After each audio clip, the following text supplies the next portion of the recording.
தினமும் ஒரு ஆரோக்கியம் தொடர்பான குறிப்புகள் அல்லது விழிப்புணர்வு சம்பந்தமான விஷயங்களை பற்றி நம்மளோட ஸ்டார் லேபரட்டரி சேனலில் பார்த்துக்கிட்டே வரோம். ஸோ இன்றைக்கி நம்ம பார்க்க போகிற டாபிக் என்ன அப்படின்னு சொன்னால் விசர்நாய் கடி அல்லது ஆங்கிலத்தில் ரேபீஸ் அப்படின்னு சொல்லுவோம்.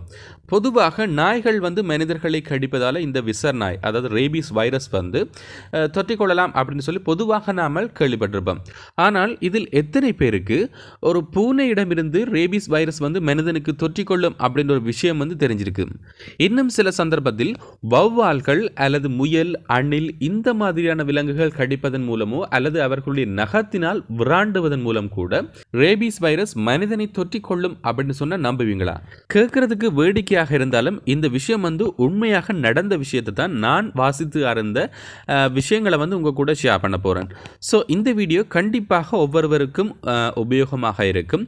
குறிப்பாக செல்ல பிராணிகளை நீங்கள் வளர்க்குறீங்கன்னு சொன்னால் கண்டிப்பாக இந்த வீடியோவை மிஸ் பண்ணாம பாருங்க.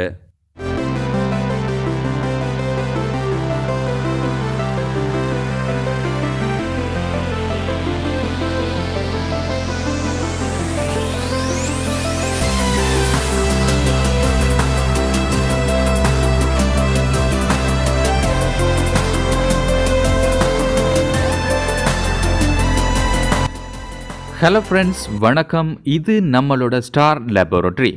இது வரைக்கும் நீங்கள் நம்ம சேனலை சப்ஸ்கிரைப் பண்ணலை அப்படின்னு சொன்னால் முதல்ல சப்ஸ்கிரைப் பண்ணிக்கோங்க. அதோட பக்கத்தில் இருக்கிற பெல் ஐக்கனை மறக்காமல் உடனே கிளிக் பண்ணிக்கொள்ளுங்க. வாங்க இன்னைக்கான வீடியோக்குள்ளே போகலாம். ஸோ ஃப்ரெண்ட்ஸ், டாப்பிக்கு போகிறதுக்கு முன்னாடி ரேபீஸ் அதாவது வெறுநாய் கடி அல்லது விசர்நாய் கடியை பற்றிய ஒரு சின்ன இன்ட்ரடக்ஷனை உங்களுக்கு தந்துடுறேன். வெறுநாய் கடி அல்லது ரேபீஸ் நோய் என்பது பொதுவாக மனிதர்களுக்கு ஏற்படக்கூடியது விலங்குகள் மூலமாக. உதாரணமாக பார்த்தீங்கன்னு சொன்னால் முன்பு சொன்னதை போன்று நாய்களிடமிருந்தோ அல்லது பூனைகளிடமிருந்தோ அல்லது ஏனைய காட்டு விலங்குகள், உதாரணமாக பார்த்தீங்கன்னு சொன்னால் வௌவால், இதை தவிர நரி, இன்னும் சில சந்தர்ப்பத்தில் நாங்கள் வளர்க்கக்கூடிய முயல், அணில் இந்த மாதிரியான விலங்குகளிடம் இருந்து கூட சில சந்தர்ப்பத்தில் ரேபீஸ் வைரஸ் நம்மளை தொற்றிக்கொள்ளும். இது ஒரு விலங்கு கடிப்பதனால் தான் மனிதனுக்கு தொற்றிக்கொள்ளும் அப்படின்னு நினைச்சீங்கன்னு சொன்னால் கண்டிப்பாக அது தவறு. சில சந்தர்ப்பத்தில் ஆக்சிடென்டாக கூட இந்த ரேபீஸ் வைரஸ் நம்மளை தொற்றிக்கொள்ளலாம். இதில் நீங்கள் பார்த்தீங்கன்னு சொன்னால் ரொம்ப ரொம்ப ஜாக்கிரதையாக இருக்க வேண்டும். உதாரணமாக பார்த்தீங்கன்னு சொன்னால் சில சந்தர்ப்பத்தில் கால்களில் ஏற்கனவே காயம் உள்ள நபர்களுக்கு செல்ல பிராணிகள் வளர்க்கும் போது சில சந்தர்ப்பத்தில் நாய்கள் பார்த்தீங்கன்னு சொன்னால் அந்த காயங்களை நக்கக்கூடும். எனவே அந்த நாயினுடைய எச்சில்ல காணப்படக்கூடிய ரேபீஸ் வைரஸ் காயங்கள் மூலம் குறித்த நபருக்கு சென்றடையலாம். இதற்கும் சான்சஸ் இருக்கு. இன்னும் சில சந்தர்ப்பத்தில் பார்த்தீங்கன்னா பொதுவாக நீங்கள் நாய்கள் கடிக்கும் போது நீங்கள் வேக்சின் போடுவீர்கள். ஆனால் நாய்கள் நகத்தினால் விராண்டும் போதோ அல்லது பூனைகள் நகத்தினால் விராண்டும் போதோ வேக்சின் போடுவதை பொதுவாக யாரும் பார்த்தீங்கன்னு சொன்னால் சீரியஸான ஒரு விஷயமாக நீங்கள் எடுப்பதில்லை. உண்மையில் இது முற்றிலும் தவறான ஒரு விஷயம். அதோட கவனிக்கப்பட வேண்டிய விஷயம் கூட. நாய்கள் தங்களுடைய நகத்தினால் விராண்டுவதன் மூலம் கூட ரேபீஸ் வைரஸ் ஏற்படலாம். அதற்கும் பாசிபிள் இருக்கு. இப்படி யோசிங்க, கொரோனா வைரஸ் பார்த்தீங்கன்னு சொன்னால் எவ்வளவு வேகமாக பரவுகின்றது அப்படின்ற ஒரு விஷயம் நம்மளுக்கு தெரியும். இதே போல தான் ரேபீஸ் வைரஸும் வேகமாக பரவக்கூடும். உதாரணமாக பார்த்தீங்கன்னு சொன்னால் நாயினுடைய எச்சில்ல காணப்படக்கூடிய அந்த ரேபீஸ் வைரஸ் நாயினுடைய நகத்திலையும் பார்த்தீங்கன்னு சொன்னால் காணப்படலாம். எனவே அந்த குறித்த நாய் நகத்தினால் உங்களுக்கு விராண்டும் போது ஏற்படுகின்ற சின்ன சின்ன காயங்கள் அல்லது சின்ன சின்ன சிராய்ப்புகள் மூலம் கூட குருதியை சென்றடையலாம். எனவே இதன் மூலம் கூட ரேபீஸ் வைரஸ் உங்களை தொற்றிக்கொள்ளலாம். ஸோ இன்றிலிருந்தே இந்த விஷயத்தை நீங்கள் உங்களோட மைண்டில் வச்சுக்கொள்ளுங்க. ஒருவேளை நீங்கள் வளர்க்குற செல்ல பிராணிகள் நாய்களாக இருக்கட்டும், பூனைகளாக இருக்கட்டும், முயல்கள், அணில்கள் இந்த மாதிரியான பிராணிகள் உங்களுக்கு கடித்தாலும் சரி அல்லது அவர்களுடைய நகத்தினால் செல்லமாக விராண்டினாலும் சரி, உங்களுடைய கால்களிலோ கைகளிலோ அந்த குறிப்பிட்ட தழும்புகள் காணப்படமாக இருந்தால் கண்டிப்பாக வேக்சினேஷன் அப்படின்ற விஷயத்தை மறக்கவே மறக்காதீங்க. என்ன ஒரு விஷயம் சொல்கிறேன் என்ன அப்படின்னு சொன்னால், குறிப்பிட்ட நாய் கடிப்பதனாலேயோ அல்லது விராண்டுவதனாலேயோ அதில் ஏற்பட்ட அந்த நோய் தொற்று கிட்டத்தட்ட 5 வருடங்கள் கூட குறித்த ஒரு மனிதனில் உறங்கு நிலையில் காணப்படலாம். கிட்டத்தட்ட 5 வருஷம் பார்த்தீங்கன்னு சொன்னால் எந்த ஒரு சிம்டம்ஸும் காணப்படாத நிலையில் கூட இருந்துவிட்டு 5வது வருஷம் கூட உங்களுக்கு அந்த விசர் நாயினுடைய தீவிரம் அதிகரிக்கலாம். அந்த டைமில் மரணத்தை ஏற்படுத்தும். அதுக்கப்புறமா எந்த ஒரு ட்ரீட்மெண்ட்டும் பலன் அளிக்காமல் சென்றுவிடும். ஸோ இந்த விஷயத்தை வந்து நல்லா புரிஞ்சு கொள்ளுங்க. அண்மையிலே ஒரு 2 monthsக்கு முன்னாடி கூட நான் வேலை பார்க்குற அந்த ஹாஸ்பிட்டலில் கூட இந்த சம்பவம் நடந்திருக்கு. கிட்டத்தட்ட 23 வயதுடைய ஒரு நபர் விசர்நாய் கடி வருத்தத்தால் வந்து பாதிக்கப்பட்டு அட்மிட் ஆகி அந்த நபர் வந்து இறந்திருக்கிறார்.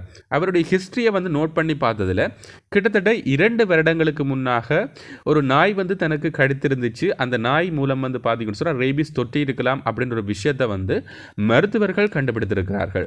ஸோ இந்த விஷயத்தை வந்து இக்னோர் பண்ணவே பண்ணாதீங்க. ஒருவேளை இந்த மாதிரியான சம்பவங்கள் உங்களுக்கு நடந்துருச்சுன்னு சொன்னால் கண்டிப்பாக வேக்சினேஷன், அதாவது விசர்நாய் தடுப்பு ஊசியை வந்து ஏற்றிக்கொள்ளுங்க. ஸோ ஃப்ரெண்ட்ஸ், இந்த ரேபீஸ் வைரஸினால் எவ்வகையான பாதிப்புகள் குறித்த மனிதனுக்கு ஏற்படும் அப்படின்றத பார்க்கலாம். ஸோ இந்த ரேபீஸ் வைரஸ் வந்து நம்மளுடைய குருதியில் வந்து கலந்த பிற்பாடு உறங்கு நிலையில் கூட காணப்படலாம். கொஞ்சம் கொஞ்சமாக விருத்தியடைந்து அது வந்து பாதிக்கும் சொன்னால் நரம்பு மண்டலத்தினை பாதிக்கும். எனவே நரம்பு மண்டலத்தை பாதித்து குறிப்பாக உங்களுடைய மூளையை வந்து அந்த ரேபீஸ் வைரஸ் வந்து சென்றடைந்து மூளையில் வந்து பாதிக்கும் சொன்னால் தாக்கத்தினை ஏற்படுத்தி அங்கு வளர்ச்சி அடையும். ஸோ இப்படியான நேரங்களில் வந்து எந்த ஒரு ட்ரீட்மெண்ட்டும் வந்து பலன் அளிக்காது. எனவே ஆரம்ப காலகட்டத்தில் நீங்கள் கண்டுபிடித்து அதற்குரிய ட்ரீட்மெண்ட்டை வந்து சரியாக எடுப்பீங்களா இருந்தால் கண்டிப்பாக குணப்படுத்தலாம். அந்த ரேபிஸ் இன்ஃபெக்ஷன்லேருந்து நீங்கள் தப்பித்துக் கொள்ளலாம். ஒருவேளை அந்த இன்குபேஷன் பீரியட் அப்படின்னு சொல்லுவோம், அந்த குறிப்பிட்ட கால எல்லையை தவிர்த்த ஏனைய காலங்களில் நோய் வந்து முற்றிய நிலைமையில் வந்து எந்த ஒரு ட்ரீட்மெண்ட்டும் பலன் அளிக்காது. ஸோ இந்த விஷயத்தை வந்து நல்லா உங்களுடைய மைண்டில் வச்சுக்கொள்ளுங்க. எனவே அந்த குறிப்பிட்ட நபர் வந்து இறக்க நேரிடலாம்.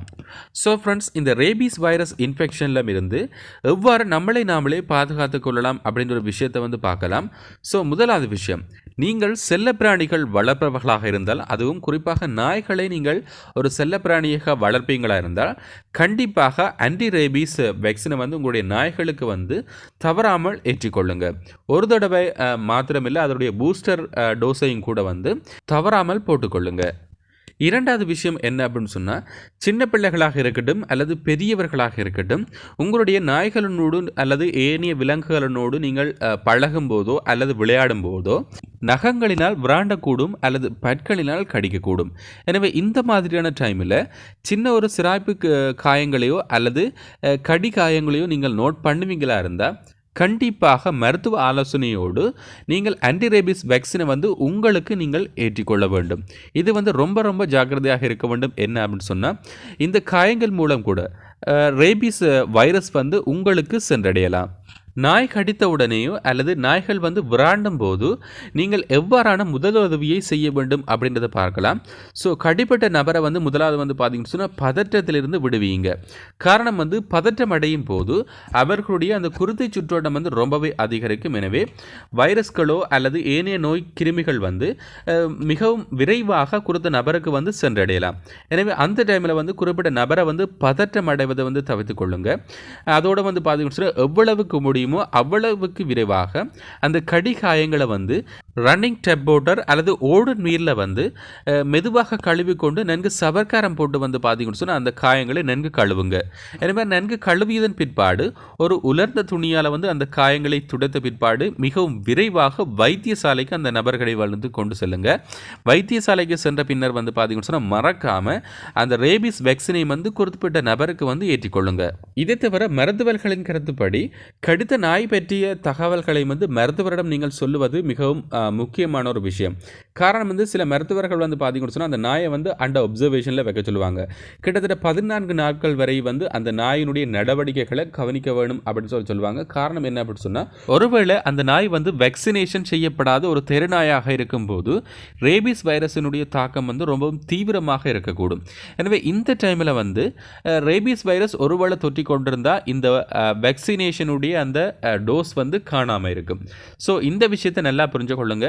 ஸோ நாய் வந்து உங்களை கடிக்கின்ற சந்தர்ப்பத்தில் அந்த நாயை பற்றிய தகவல்களை வந்து மறக்காமல் அந்த மருத்துவரிடம் வந்து தெரிவித்து கொள்ளுங்க. எனவே இது தொடர்பாக உங்களுக்கு மருத்துவ சிகிச்சைகள் வழங்குவதற்கு ரொம்பவே யூஸ்ஃபுல்லாக இருக்கும். ஸோ ஃப்ரெண்ட்ஸ், இன்னைக்கான விழிப்புணர்வு வீடியோ வந்து கண்டிப்பாக உங்களுக்கு யூஸ்ஃபுல்லாக இருந்திருக்கும் அப்படின்னு சொல்லி நான் நம்புகிறேன். இந்த வீடியோ பிடிச்சிருந்தா கண்டிப்பாக லைக் பண்ணுங்கள், கமெண்ட் பண்ணுங்கள். கூடவே நம்மளோட சேனலை இதுவரைக்கும் நீங்கள் சப்ஸ்கிரைப் பண்ணலை அப்படின்னு சொன்னால் மறக்காமல் சப்ஸ்கிரைப் பண்ணுங்கள். பக்கத்தில் இருக்கிற பெல் ஐக்கனையும் மறக்காமல் ப்ரெஸ் பண்ணுங்கள். மேலும் ஒரு நல்ல தொகுப்பில் சந்திக்கலாம். அதுவரை உங்களிடமிருந்து விடைபெறுவது உங்கள் சர்வேஷன். நன்றி.